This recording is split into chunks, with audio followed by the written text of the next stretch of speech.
Yeah, what's up sa lahat ng ating mga ka-G? Pinagpalang araw po sa bawat isa sa atin, and for today's video, tayo po ay dadako sa isang katanungan on how we could go about overcoming sin, or if there's a way for us believers sa mga mananampalataya na mapagtagumpayan ang kasalanan sa kanilang buhay. Meron nga ba?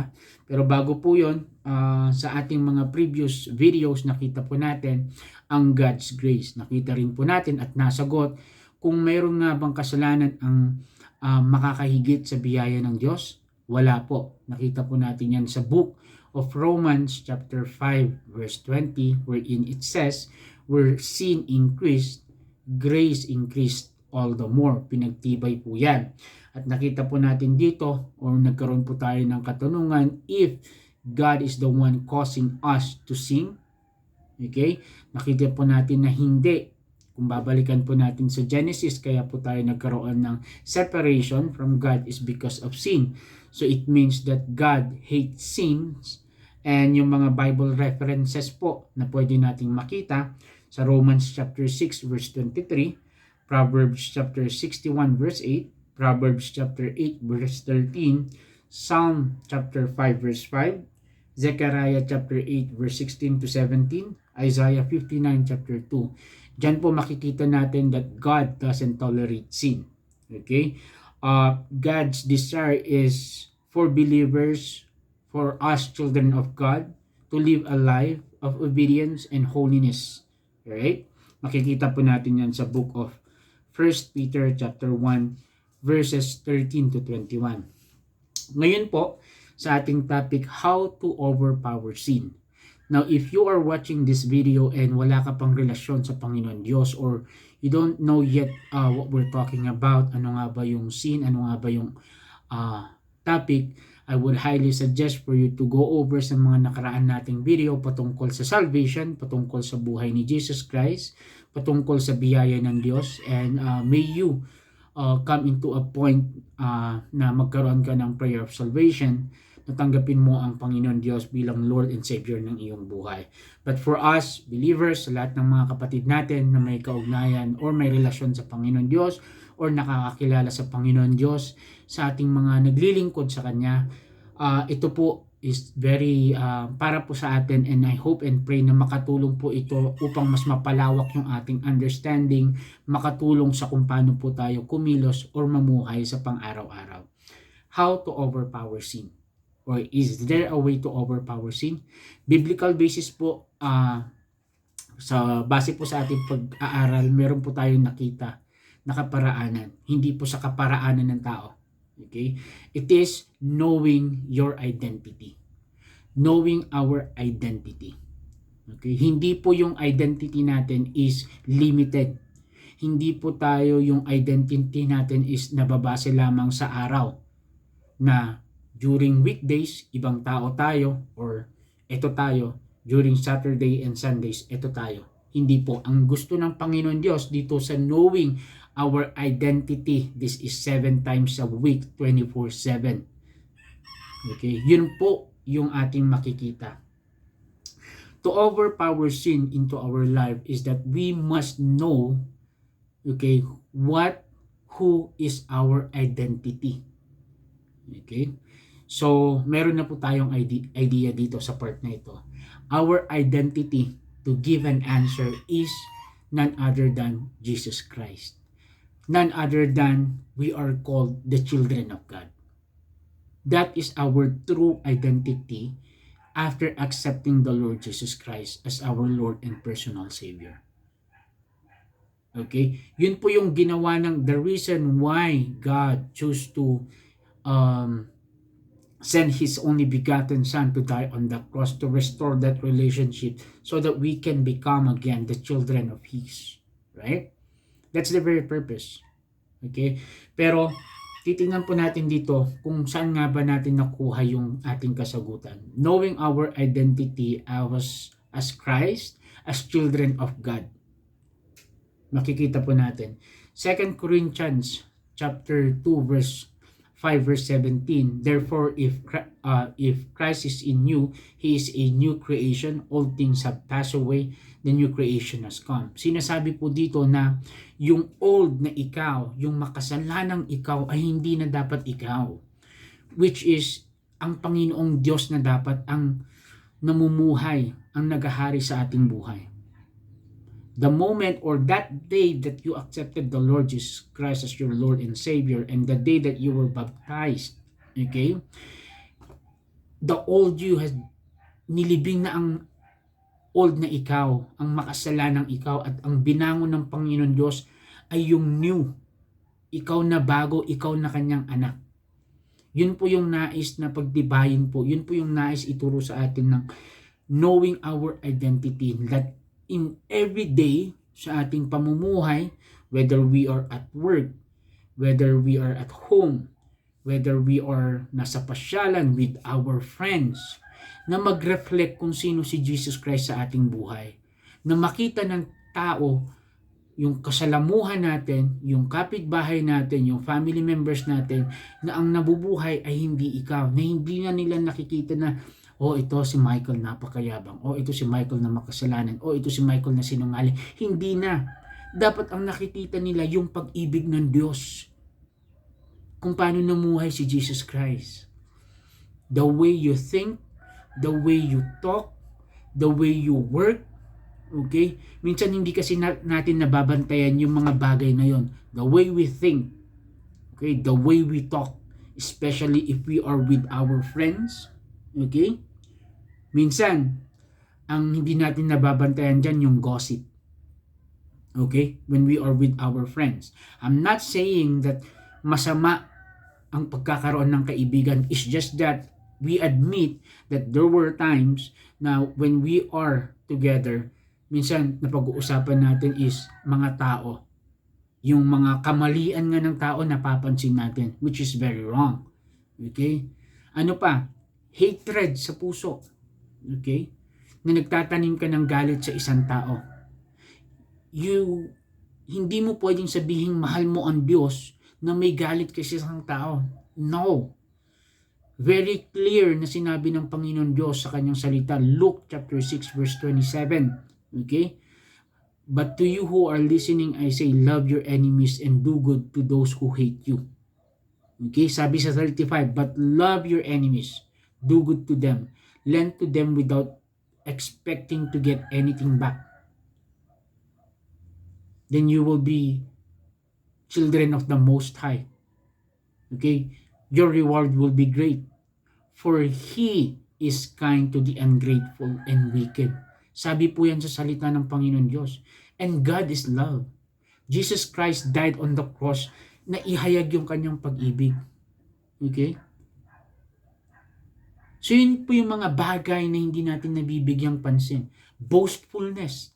Yung instead of lifting up, nakakaligtaan natin minsan na kung paano tayo magsalita, kung paano tayo mag-share ng testimony.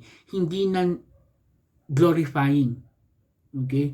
Hindi na siya glorifying sapagkat ang inaangat na natin yung ating sarili. And that's sin. That's pride. And galit na galit ang Panginoon Diyos sa pride. Remember? Kung ano ang kasalanan ng tao, kung ano ang kasalanan ni Satan, ni Lucifer, pride. Okay? Pero hindi po natin yung titignan ngayon. Okay? Titignan po natin yung pagpapalakas ng ating identity as Christ, as children of God. Okay? We need to understand and accept, okay, that we are a children of God. Okay?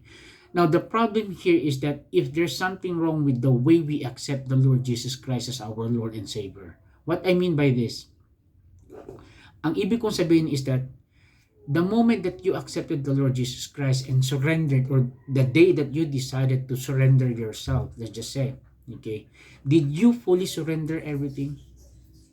Or are you being selective sa mga bagay na isinuko mo sa Panginoon Diyos? So magkaroon po tayo ng self-reflection. Did we really surrender everything? The entire you? Yung entire being natin? Kung yun yung right term, I'm sorry. Okay? I'm talking about our thoughts, okay? Our mouth, our heart, the way we act, and everything. Yes, alam ko, sasabihin na natin ang laman na ng isip mo, human nature.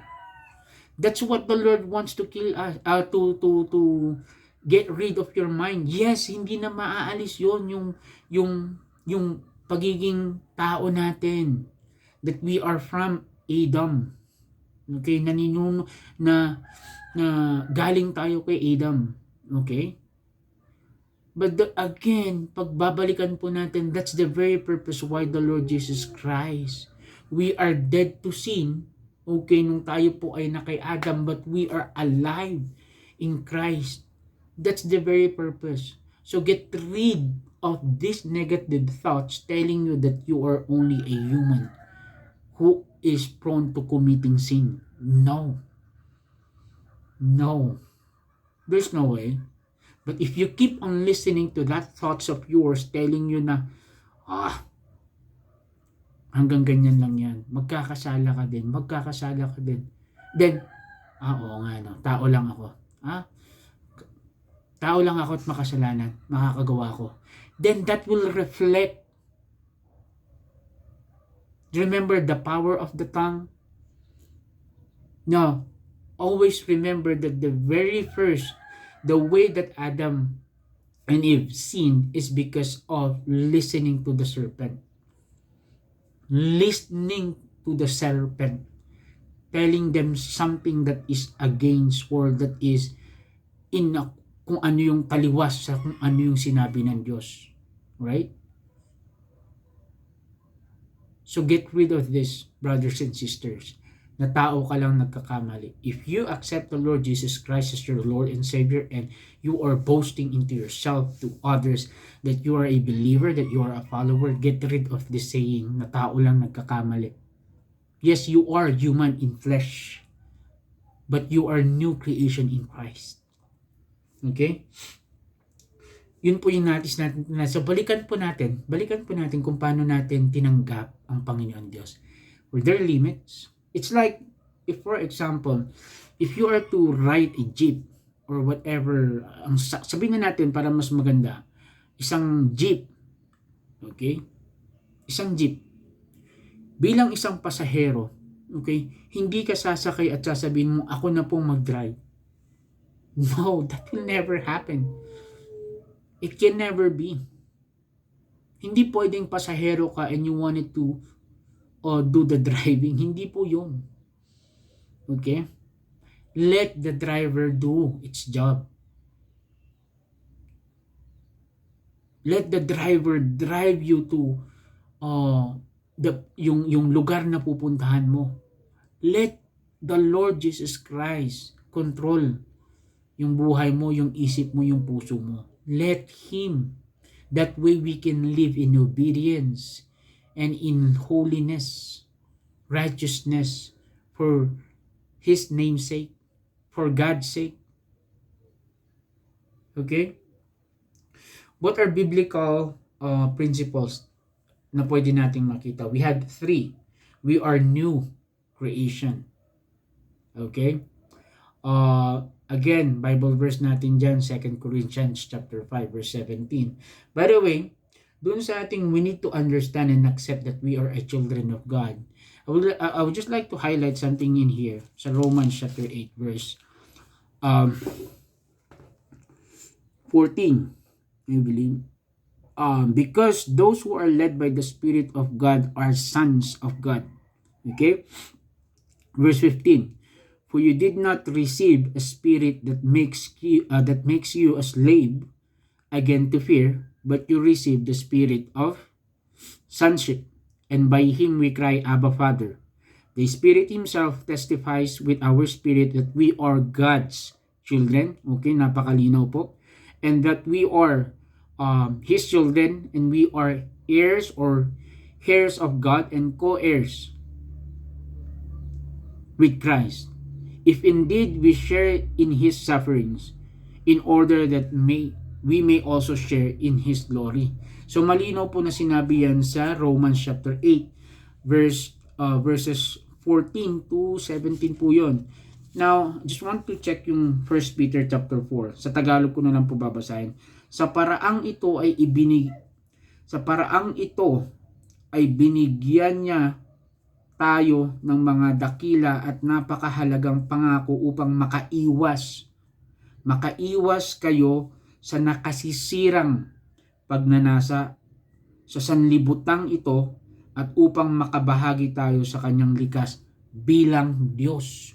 So we are God's children. We are all saints unto God. Pero are we? Nagre-reflect po ba yun? O no? Again, to claim that we are children of God, okay, to let the people know that we are children of God, it's not about you telling them. No, it's about Christ. It's about His ways revealing who He is into our lives. There's no way for you to prove that you are a children. There's no way for you to prove who Jesus Christ is. But by the evidence, by the way you live, the way you talk, the way you think, the way you interact, okay, it will show the evidence that Jesus is real, that God is real. Okay? One of the theologians, Brian Sloan, emphasized something. Okay? Understanding our identity in Christ is essential, okay, for living a victorious life. Again, understanding our identity in Christ is essential for living a victorious life. I hope makuha nyo tong point na to. The very purpose why people are working, the very purpose why we are studying is for us to have this stage in our life na meron tayong peace, meron tayong kapayapaan, meron tayong everything. Okay? We often talk that what makes us happy and complete is money. What makes us complete is things that we have, the things that we are seeing. But the problem is that we are stressed. We are bagabag ang ating isip, bagabag ang puso, wasak ang relationship ng family. Right?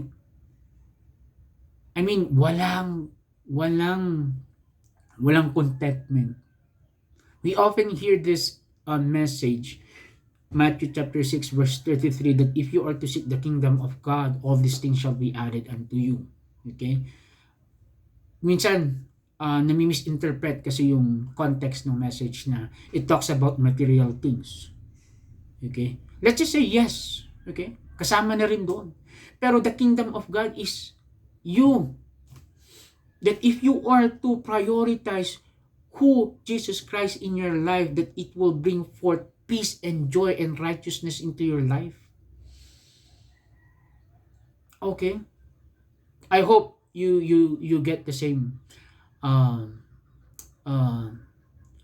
understanding kung paano inire-reveal, kung paano yung revelation ng Panginoon Diyos sa kanyang salita na ito. Okay? And I hope na hindi tayo maguluhan. Balik tayo kay Brian Sloan. Again, he emphasized that understanding our identity brings victorious life, and he notes that our emotions can deceive us, always can deceive us. But God's word is unchanging and trustworthy. Bakit ito hinighlight ko talaga tong part na to? But God's word is unchanging and trustworthy. Why? This is very powerful to the answer to overpower how we can overpower sin. Now, if we don't have the word, wala kang alam patungkol sa salita ng Diyos. There's no way for you to strengthen your identity with Christ. There's no way. It is only by His word, not of your own doings. Kahit anong gawin mo magpakabuti, mapagbigay sa tao, His life, His identity will not reflect sa buhay mo. Okay? Remember that Jesus Christ came to this world not for the righteous but for the wicked. Hindi siya pumunta dito para sabi niya nga sa kanyang salita, ang magaling hindi niya kailangan ng manggagamot, bagkus ang may mga sakit. If you get the context of that. Okay? Now, going to our practical applications, okay, that will strengthen yung ating sagot sa overpowering, kung paano natin ma-overpower or paano natin mapagtatagumpayan ang kasalanan sa ating buhay. Ano yung mga applications na pwede natin makita? Meditate on Scripture, meditate on His Word. Okay? Magbasa ka ng Bible, prayer, okay, devotion at that. Right? Avoid those things na hindi nagbibigay o sumasalungat sa kung sino ang Diyos. Avoid those activities na alam mo na sa tingin mo hindi ka aya-aya sa Panginoon Diyos. Yes, we are not under the law. Alright? The law is no longer our master. Okay? But again, we need to be very, very careful with sa lahat ng bagay. Especially that we wanted to make sure na yung buhay natin is nakakapag-transform ng buhay ng iba. Okay? We really need to check on that.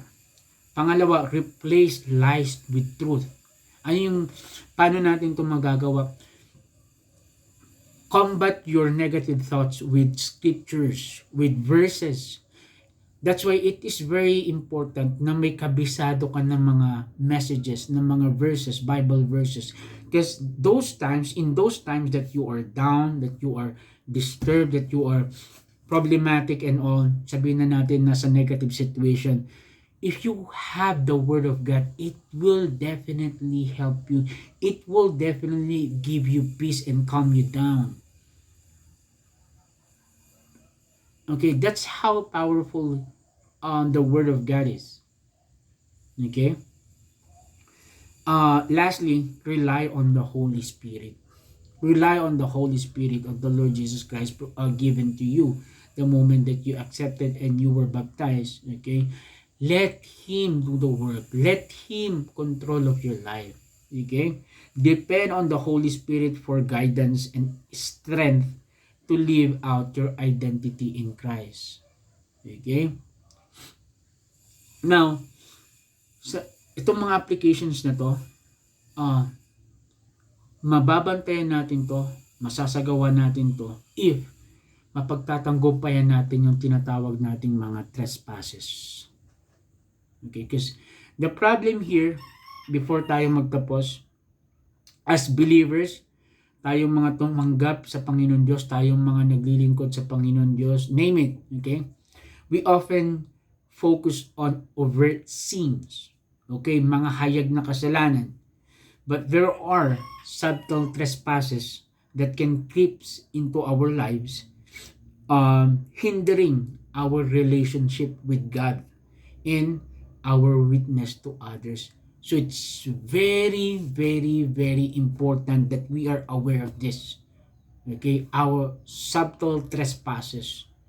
Knowing that it hinders o ito yung mga nagiging dahilan upang yung relasyon natin sa Panginoon Diyos ay laging hindi ganun, hindi mo maramdaman. Okay? At nakakaapekto sa kung paano tayo mag-witness sa iba, sa kung paano tayo tinitignan ng tao. Okay? You have been praying for your family members, for your friends, for your neighbors to know God and everything, but the power is not there just because hindi natin nakikita tong mga hindrances na to. Okay? What we mean by overt sins, ito yung mga hayag na kasalanan. Ito yung mga kasalanan na nakikita ng mata o mga sin na meron tayo sa mundong ibabaw. Ano ba to? Mga name it. Okay? Physical, abusive words, and all. Hayag ng mga kasalanan. Hindi ko na kailangan isa-isahin. Pero kung gusto ninyo, ito yung mga kasalanan. Halimbawa, sabihin natin yung pagiging nakikipag-away, nananakit ka ng tao, nagmumura, bisyo and all. So yun nga yun, mga kapatid. Okay? So I hope na nagkaroon tayo ng at least kaunting insight on how we could go about overpowering sin into our lives. There's no other way than to strengthening and accepting our identity and allowing the Lord Jesus Christ to take control of our lives. Alright? It is very important na meron tayong reading ng word, prayer time, going to church, listening to the messages because during those time, God is the one talking to you. Okay? God is the one talking in front and He wants you to learn something as well. Okay? So to overpower sin into our life, well, kapatid, there's no other way than to let the Lord Jesus Christ. Okay? So yun lamang po. Maraming po salamat. If you have anything in mind, especially sa mga mas matanda sa atin, or paano ba? Mas may kaalaman sa atin, alright, patungkol sa salita ng Diyos, sa mga leaders, pastor. If you have any insight, feel free to comment, okay? You don't have to react on this video. That's not the purpose of it, okay? All I want is, if you are a follower, if you are a children of God, and if you really love God, and you love your neighbor and your brothers and sisters, please, don't make sure to share the love of God. Maraming po salamat. God bless us all.